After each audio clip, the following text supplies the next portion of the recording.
क्या बात, क्या बात। तो आपने भी कर लिया? यस सर, मैंने किया तो है। हम्म, आई थिंक सो सही है। सही स्टार किया ना पहले, कॉस्ट को 100 लिया और प्रॉफिट जो है, जो परसेंटेज गिवन है 60, अच्छा तो उसको सेल्स हमने फिर वो 160, और जो फिर सेल्स गिवन थी उसको डिवाइड किया उससे, ठीक है। टू उमर है कैलकुलेट हमारे द साथ? 6। उमर नहीं है हमारे साथ। अच्छा, अस्मा सेल्स यस सर। की परसेंटेज कुछ और ली है, सबा ने तो 100 ली है। Yes sir. सर मैंने भी क्या सेल्स की? नहीं नहीं, कॉस्ट कॉस्ट। अभी मैं बता रहा हूँ, जी, अभी मैं कॉस्ट। बता रहा हूँ। अभी जरा थोड़ा हाँ सा जी। हम वो बना लें। फिर मैंने भी 100 लिया है। बिल्कुल ऐसा ठीक है, आपने बिल्कुल किया। ठीक है। और चलें, फिलहाल तक तो हैं ही इतने लोग। और उमर भी आ गया। उमर, उमर यार, कॉस्ट को क्या लिया है? 100 लिया है या कोई और परसेंटेज ली है?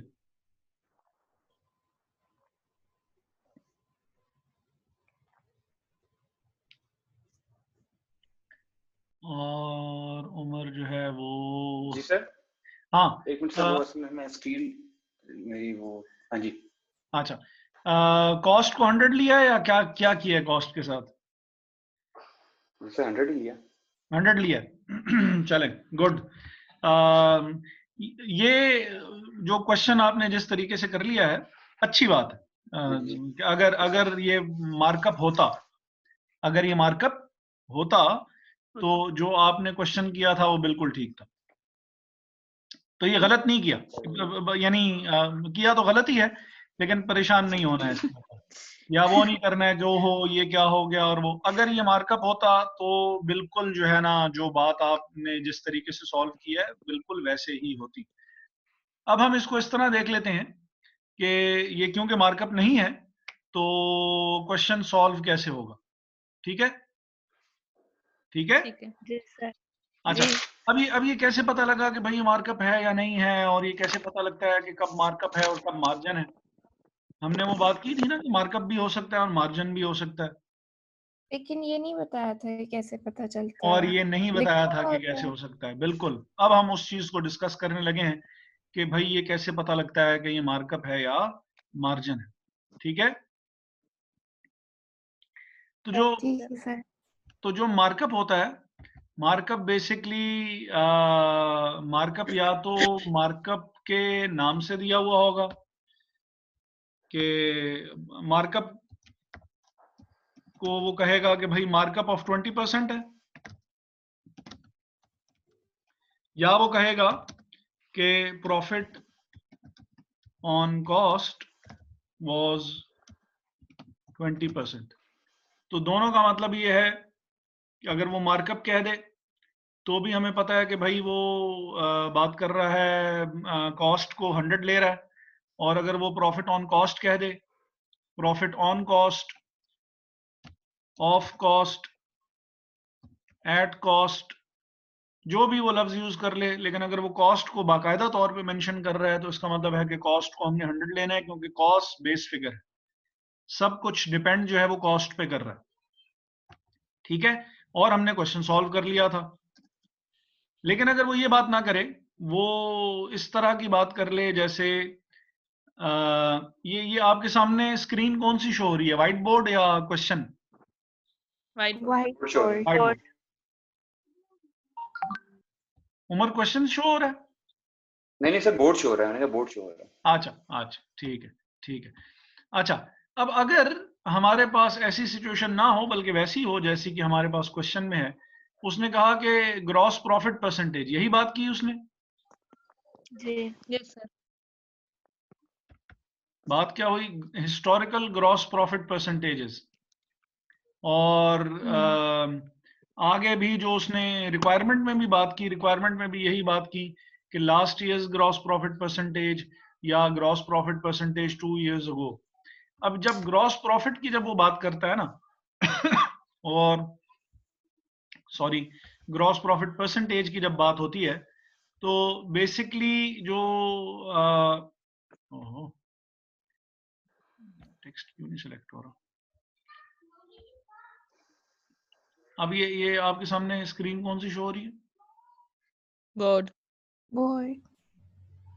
और ये पता नहीं टेक्स्ट क्यों नहीं सिलेक्ट हो रहा।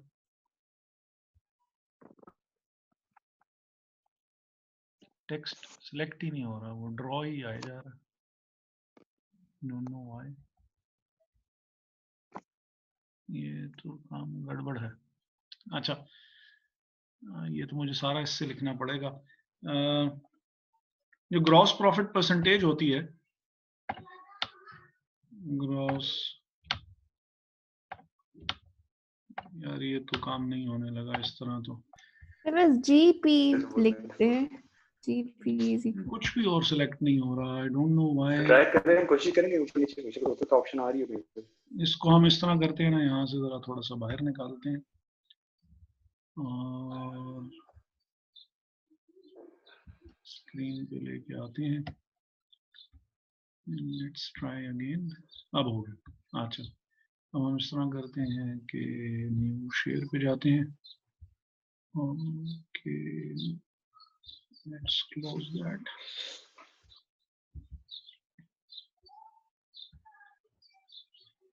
ओके,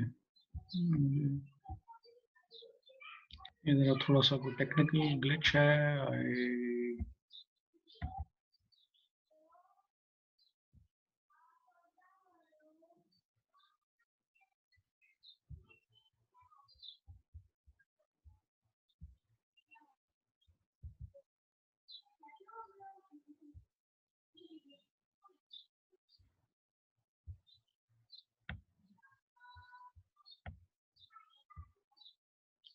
अच्छा, जब भी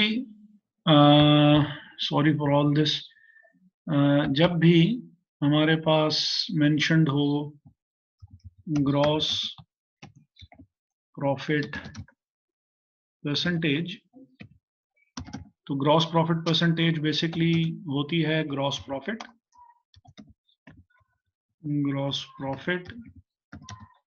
divided by sales multiplied by 100। तो ग्रॉस प्रॉफिट बेसिकली यानी is a percentage of sales, और यहाँ पे जो रिलेशनशिप भी है, ये रेशो है ग्रॉस प्रॉफिट की। और रेशो क्या होती है? कोई भी जो दो चीजें होती हैं, उन दो चीजों के दरमियान रिलेशनशिप को बता रही होती है। तो हम इस वक्त रिलेशनशिप एस्टेब्लिश कर रहे हैं ग्रॉस प्रॉफिट में और सेल्स में, तो ये इसको मार्जिनल कहेंगे और इसी चीज को मार्जिन भी कहेंगे। अब जो प्रॉफिट बेसिकली प्रॉफिट जो बेस कर रहा है, प्रॉफिट बेस बेसिकली सेल्स पे कर रहा है। और हम ग्रॉस प्रॉफिट वैसे भी कब आता होता है कि जब हम सेल्स में से cost of good sold minus कर लेते हैं, तो हमारे पास ग्रॉस प्रॉफिट आता है। तो gross profit basically depends on sale और इज ड्राइव्ड फ्रॉम सेल्स। तो मार्जिन भी बेसिकली यही होता है कि मार्जिन में प्रॉफिट जो होता है वो सेल्स पे डिपेंड कर रहा होता है। सो इन दिस केस, जब भी इस किस्म का काम हो, तो फिर इसका मतलब है कि जो profit is equal to sales, तो इसका मतलब है कि now sales is the base figure. Base figure कौन सी है? सेल्स। सेल्स है। इसका मतलब है कि सेल्स वुड बी 100, और अगर 60% था जैसे हमारे पास वहां पे था, तो इसका मतलब है कि 60% अगर प्रॉफिट था तो कॉस्ट कितनी होगी? 40% कॉस्ट होगी। अगर सेल्स 100 है, हमारी बेस फिगर जो जिसको हमने लिया हुआ है वो है सेल्स, जो कि 100 है, और प्रॉफिट जो है वो अगर 60 है क्वेश्चन में जैसे गिवन है, तो इसका मतलब है कि कॉस्ट कितनी होगी? 40 होगी। कॉस्ट वुड बी x, और x in this case would be 40। Clear है? मतलब हमें किसी तरह 100% करना है, किसी तरह हाँ जी, हाँ जी। सेल्स मतलब इक्वेशन है तो दोनों को इक्वेट करना है या बराबर करना है। अगर सेल्स 100 है, क्योंकि अब सब कुछ डिपेंड सेल्स पे कर रहा है, और sales is the base figure, और उसको हम 100 वैल्यू असाइन कर रहे हैं, और आउट ऑफ दोज 100 60% जो है वो प्रॉफिट है, तो ऑब्वियसली फिर रिमेनिंग परसेंट जो होगी वो कॉस्ट की होगी, जो कि 40 होगी। ठीक है। सो इन दिस केस जो आपकी सेल्स थी, सेल्स की फिगर कितनी थी? 5,000,000,000,000. 5 million सर। ठीक है, 5 मिलियन डिवाइडेड बाय 100, तो ये 1% आ जाएगी सेल्स की, वही वो यूनिटरी मेथड की जिसकी हमने बात की थी। और अगर हमने कॉस्ट कैलकुलेट करनी होगी, cost of goods sold calculate हमने करनी होगी, तो इसका मतलब है कि 5 मिलियन या 50 लाख डिवाइडेड बाय 100, जो कि उसकी अपनी परसेंटेज है, मल्टीप्लाइड बाय 40 होगा, तो हमारे पास कॉस्ट ऑफ गुड्स सोल्ड आ जाएगी। ठीक है, ठीक है। तो मेन चीज जो याद रखने की है वो ये है कि क्या क्वेश्चन में ग्रॉस प्रॉफिट दिया हुआ, मार्कअप दिया हुआ है, या प्रॉफिट ऑन कॉस्ट दिया हुआ है, या हमें मार्जिन दिया हुआ है।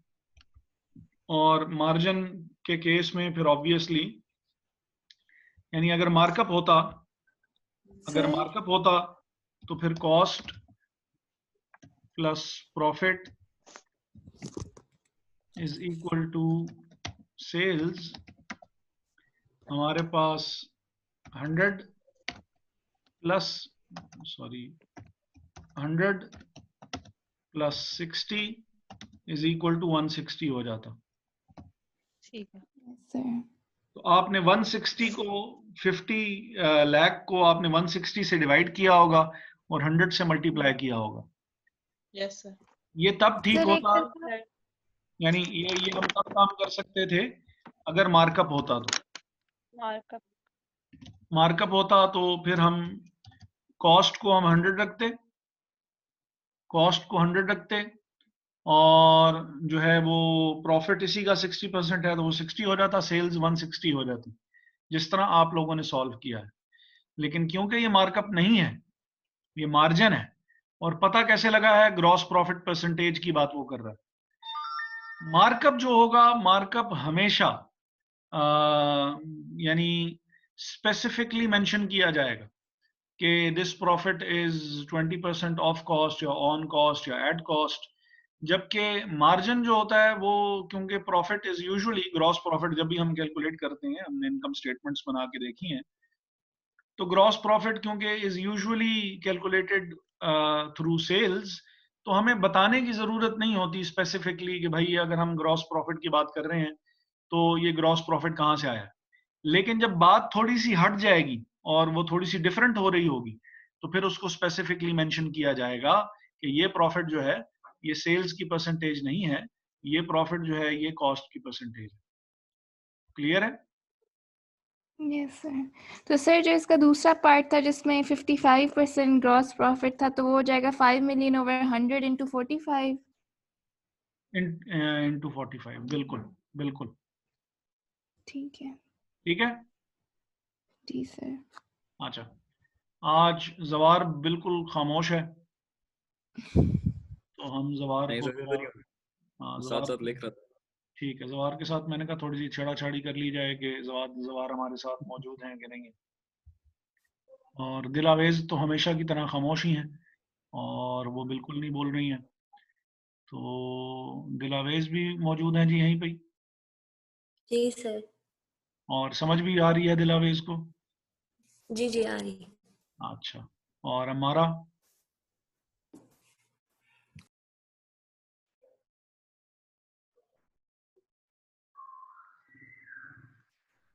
हमारा को समझ में आ रही है?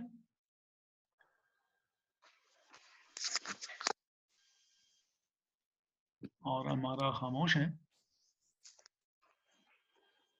और हमारा माइक ऑन करती हैं और वो बोलती नहीं। चलो, बस वो बताना ये चाह रही हैं कि हाँ ठीक है कि मैं हूँ यहीं पे। ठीक है, अच्छा जी। तो आकाश का पता तो है ना, आकाश की तबीयत तो ठीक है ना? जो लोग हमारे साथ नहीं आए हुए वो हैं तो ठीक ना?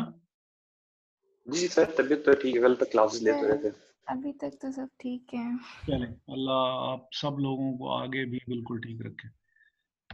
हम्म, तो ये आपको भी सच है सर। कि डॉक्टर्स कह रहे हैं कि ये सबको होना है और सर्वाइवल ऑफ द फिटेस्ट होगा?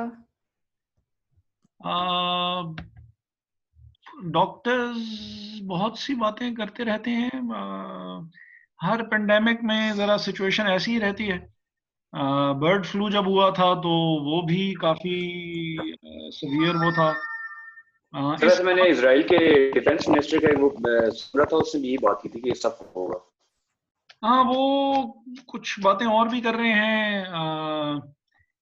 वो मसाया की बात कर रहे हैं जो वो तो हाँ, वो तो हेल्थ मिनिस्टर थे सर इजराइल के, वो जो मैं वाली अच्छा बात कर रहे थे। अच्छा, लेकिन वो तो अभी उसमें क्योंकि जो कुछ निशानियां हैं ना, वो ये है कि उसके आने से तकरीबन कुछ अच्छा, तो अच्छा, अब हम इस तरह करते हैं कि जरा थोड़ी सी बात को, क्वेश्चंस एक दो और देख लेते हैं जरा। एक दो क्वेश्चंस आपको करने के लिए दे देते हैं और एक आध बात फिर हम और कर लेते हैं। सो वेयर इज यस, अच्छा, स्क्रीन आ गई आपके सामने?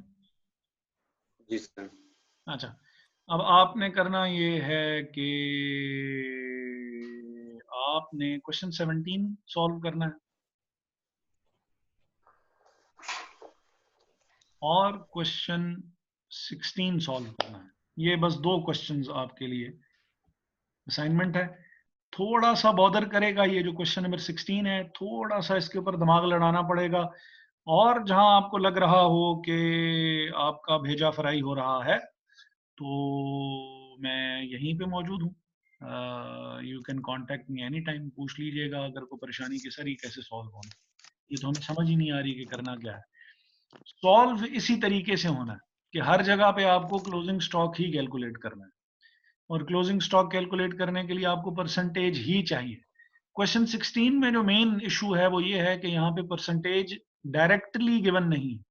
जितने क्वेश्चंस भी आप करेंगे उसमें जो परसेंटेज हुआ करेगी प्रॉफिट की, वेदर इट इज मार्कअप और मार्जिन, तो इन तमाम केसेस में ये प्रॉफिट की परसेंटेज गिवन हुआ करती है, 16 में गिवन नहीं। अब वो फिगर आउट कैसे करनी है उसके लिए थोड़ा सा दिमाग लड़ाना पड़ेगा और वो मैं आपके हवाले कर रहा हूँ। और अगर आपसे नहीं होता तो मैं तो हमेशा यहीं पे हूँ ही आपके लिए, तो मुझसे पूछ लीजिएगा। ठीक है, जी सर। yes sir. आगे चलें। अच्छा, अब हम थोड़ा सा ये देख लेते हैं कि अगर ये जो क्लोजिंग इन्वेंट्री होती है ना, ये क्लोजिंग इन्वेंट्री बहुत ही इंपॉर्टेंट फिगर होती है हमारी फाइनेंशियल स्टेटमेंट्स में। इसकी वजह से अगर अगर ये हो जाए ना, गलत हो जाए, और लोग डिलिबरेटली ये गलत करते हैं रिकॉर्ड जानबूझ के, सब नहीं लेकिन जब उन्होंने कोई गड़बड़ करनी होती है तो ये इस फिगर को अगर आप खराब कर दें, इस फिगर को अंडरस्टेट कर दें, मींस जितनी वैल्यू होनी चाहिए उससे कम वैल्यू रिकॉर्ड करें, या जितनी वैल्यू होनी चाहिए उससे ओवर स्टेट कर दें, मींस जितनी होनी चाहिए थी उससे आपने जानबूझ के ज्यादा लिख दी या गलती से ज्यादा लिख दी या गलती से कम लिख दी, तो इसका प्रॉफिट पे डायरेक्ट इम्पैक्ट होता है।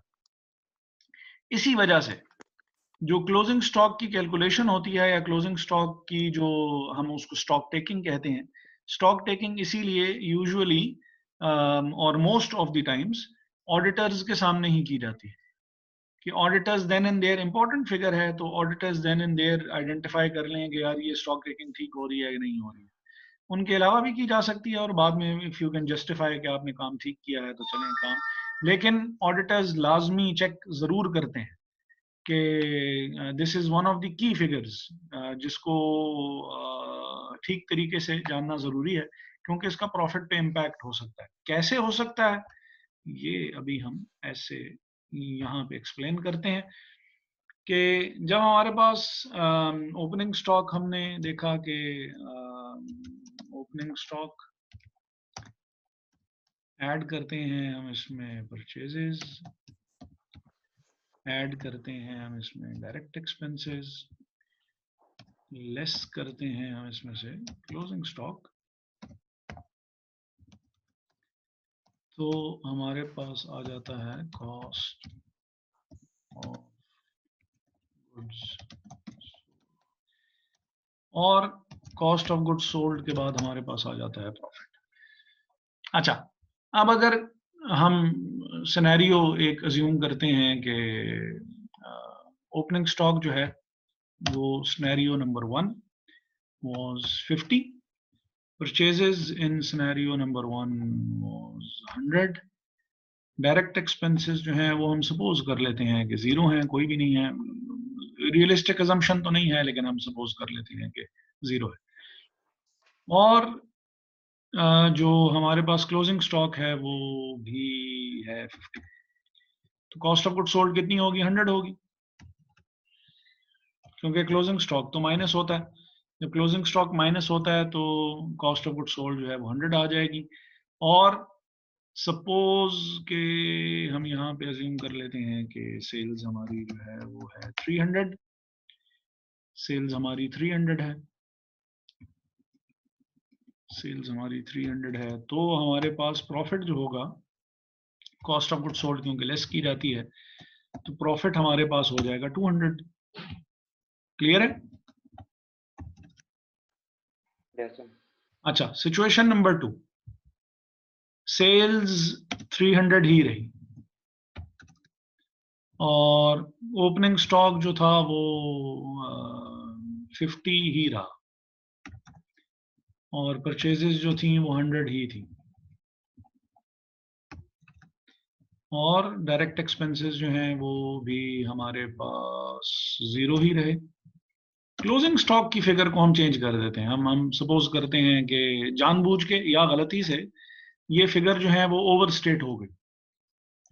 ओवरस्टेट का मतलब है कि जितनी होनी 50 चाहिए थी, लेकिन ये फिगर बजाय 50 के, सपोज के ये फिगर जो है वो हमारे पास 100 हो गई, डबल हो गई। डबल सिर्फ मैं वो इसलिए कि मैं जरा पॉइंट एक प्रूव करना चाहता हूं तो मैंने डबल की, बस कोई भी वैल्यू जो कि 50 से ज्यादा है, जो कि होनी चाहिए थी, तो कॉस्ट ऑफ गुड सोल्ड हमारी कितनी हो जाएगी?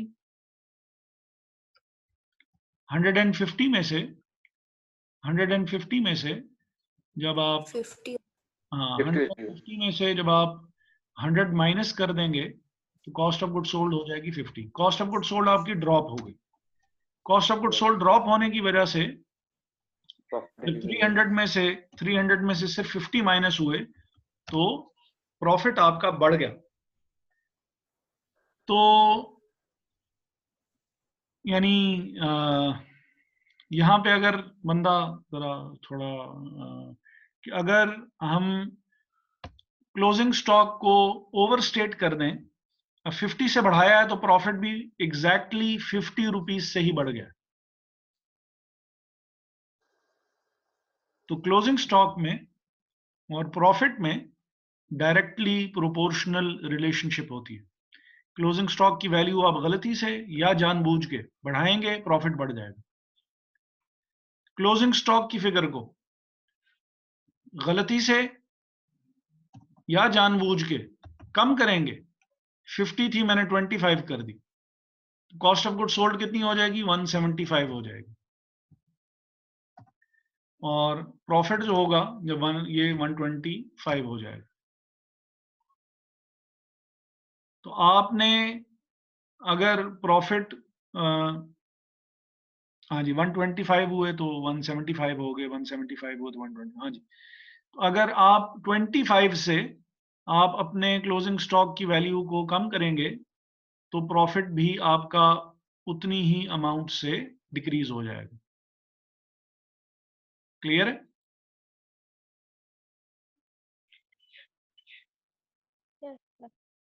Yes sir. सॉरी ये 125 है एंड दिस इज 175। 50 और 100 150 हो गए, 150 में से 25 डिडक्ट किए तो कॉस्ट ऑफ गुड सोल्ड 125 आई, और 125 जब 300 में से हमने माइनस किए, सेल्स में से cost of good sold minus होती है, सेल्स में से cost of good sold minus होती है, cost of good sold minus होती है तो प्रॉफिट आता है। तो 300 में से जब 125 माइनस हुए तो 175, 200 होने चाहिए थे जबकि 175 है। तो 25 से ही हमने क्लोजिंग स्टॉक को डिक्रीज किया था, 25 से ही हमारा प्रॉफिट भी डिक्रीज हो गया।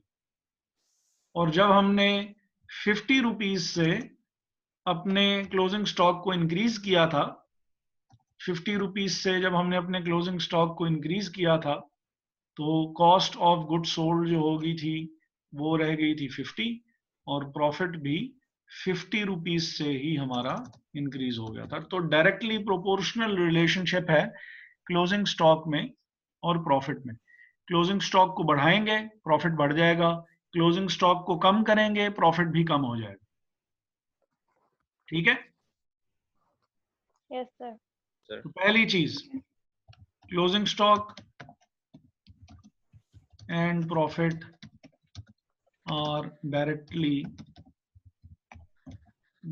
रिलेटेड, डायरेक्टली प्रोपोर्शनल है। सेकंड चीज जो यहां से समझने की या सीखने की, closing stock and cost of goods sold are indirectly related.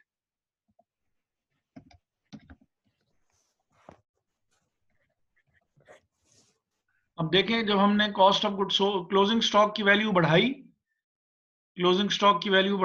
Cost of goods sold drop हो गई, 100 होनी चाहिए थी 50 रह गई।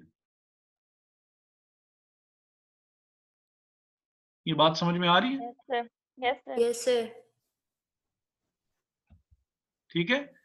Closing stock and cost of goods sold are indirectly related, closing stock and profit are directly related. ये हमारी पूरी डिस्कशन से जो उसका की पॉइंट है जो कि आपको याद रखना चाहिए, वो ये वाली बात है। क्लियर है?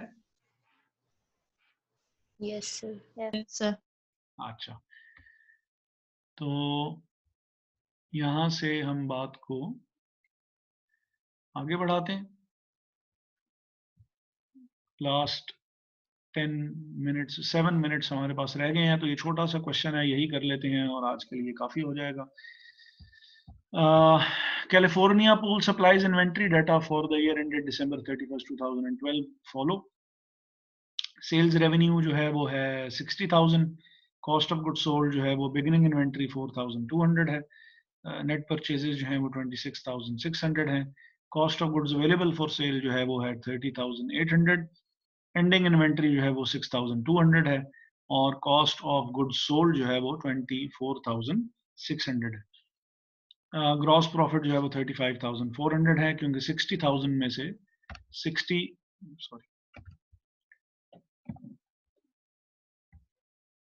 60,000 में से जब आपने माइनस किए 24,600 तो ग्रॉस प्रॉफिट 35,400 आया। Assume that the ending inventory was accidentally overstated by 2,400.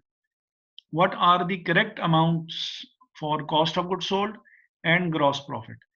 अगर हमारी ending inventory ये जो 6,200 दी हुई है, ये 2,400 से एक्सीडेंटली ओवरस्टेट हो गई हो, तो इसका मतलब है कि हमारा प्रॉफिट भी, क्योंकि डायरेक्टली प्रोपोर्शनल रिलेशनशिप होती है, तो इसका मतलब है कि जो ग्रॉस प्रॉफिट 35,400 लिखा हुआ है, ये 35,400 भी ओवरस्टेटेड होगा बाय 2,400। और जो हमारी कॉस्ट ऑफ गुड्स सोल्ड होगी, ये समझ तो आ रही है ना? Yes sir. अच्छा, इसका मतलब है कि जो प्रॉफिट होगा, प्रॉफिट वुड बी ओवरस्टेटेड, जो उसकी एक्चुअल अमाउंट थी, एक्चुअल अमाउंट से ज्यादा अमाउंट पे लिखा हुआ है, तो इसका मतलब है 2,400 हम इसमें से डिडक्ट कर देंगे, तो हमारी कॉस्ट ऑफ गुड्स सोल्ड की ग्रॉस प्रॉफिट की अमाउंट ठीक आ जाएगी। और कॉस्ट ऑफ गुड्स सोल्ड के साथ इसकी रिलेशनशिप जो होती है वो इनवर्स होती है, रिवर्स रिलेशनशिप है, इनवर्सली प्रोपोर्शनल है। तो इसका मतलब है कि 24,600 जो है, 24,600 जो है, ये इसका मतलब है कि इसमें हमें ये वैल्यू ऐड करनी पड़ेगी 2,400 की, तो हमारी कॉस्ट ऑफ गुड सोल्ड जो है वो ठीक आ जाएगी। ये बात किसको समझ में नहीं आई?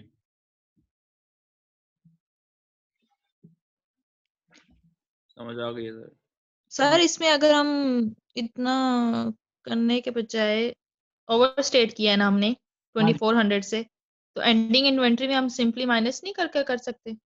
वो वैसे भी कर सकते हैं, बिल्कुल ठीक है, लेकिन अगर आप अगर हम 62 हाँ देखिए, हमसे उसने सिंपली दो चीजें मांगी, what are the correct amounts for cost of good sold and gross profit, दो ठीक अमाउंट्स बता दें, कॉस्ट ऑफ गुड सोल्ड की और ग्रॉस प्रॉफिट की। तो वैसे भी किया जा सकता है, जैसे आप कह रही हैं, वो लंबा तरीका है कि हमें उसमें फिर ये सारी चीजें पूरी शुरू से लेके आखिर तक लिखनी पड़ेंगी। वैसे भी हो सकता है, वैसे भी हो सकता है, बिल्कुल ठीक होगा, पूरे मार्क्स ही मिलेंगे। शॉर्टकट उसका ये है कि उसने हमसे क्योंकि दो फिगर्स मांगी हैं, एंड वी नो कि क्लोजिंग स्टॉक बढ़ाने की वजह से प्रॉफिट बढ़ जाया करता है, तो इसका मतलब है कि अगर क्लोजिंग स्टॉक की वैल्यू ज्यादा है तो प्रॉफिट की वैल्यू भी ज्यादा ही होगी, तो हमें फिर प्रॉफिट को कम करने के लिए अमाउंट माइनस करनी पड़ेगी। और इसका मतलब है कि अगर वो है cost of good sold calculate करते हुए क्लोजिंग स्टॉक हमने माइनस किया हुआ होता है, तो इसका मतलब है कि अगर ओवर स्टेट हुआ था तो हमने माइनस ज्यादा कर दिए थे, तो अगर ठीक करना है काम को, तो वो जो ज्यादा माइनस कर दी थी फिगर, वो वापस क्या करनी पड़ेगी, ऐड बैक करनी पड़ेगी। क्लियर है जी? ठीक है सर। Yes sir. इसको ये बात समझ में नहीं आई है?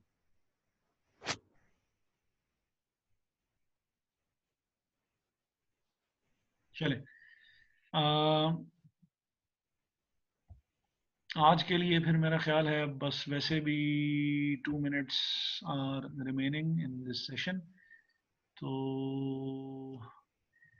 आपको वो जो दो क्वेश्चंस दिए हुए हैं वो आप कीजिएगा। नेक्स्ट टाइम हम बात थोड़ी सी यहीं से ही आगे बढ़ाएंगे, थोड़ी सी वो फर्स्ट इन फर्स्ट आउट और लास्ट इन फर्स्ट आउट और एवरेज कॉस्टिंग के ऊपर बात करेंगे थोड़ी सी, और ये लोअर ऑफ कॉस्ट और मार्केट वैल्यू रूल पे उससे नेक्स्ट टाइम फिर हम बात करके और इंशाल्लाह इस टॉपिक को फिर कंक्लूड करेंगे, और फिर जो नेक्स्ट टॉपिक होगा वो हमारा डेप्रिसिएशन का होगा। ठीक है जी? Okay sir. Thank you so much. अल्लाह हाफिज। अल्लाह हाफिज।